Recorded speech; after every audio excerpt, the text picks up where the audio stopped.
At that time, I stayed in the jungle and observed the terrible lives of the villagers of Burma. In the morning, the villagers took hoes and baskets and were forced to build things for the military. They didn't get any pay. I spoke to one mother whose son had committed suicide because a group of soldiers had forced him to have sex with her. The son killed himself out of shame. It was then that I made the decision to work for these people.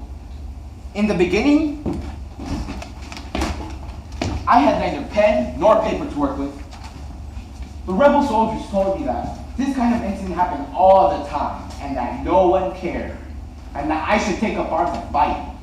But I made the decision to continue working on the testimonies and absorb the stories as best I could.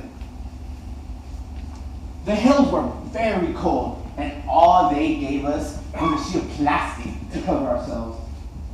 Although we hung our hammocks to avoid the leeches from the ground, in the morning, we realized the leeches had fallen from the trees and sucked our blood. There was a time when I wanted to shoot myself because we didn't have any water and all we had to eat was raw rice. But we continued to gather stories.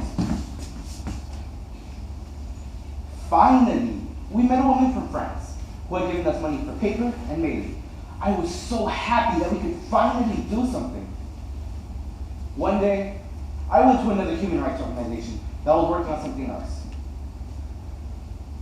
There, in the trash, I saw the documentation we'd been working so hard on.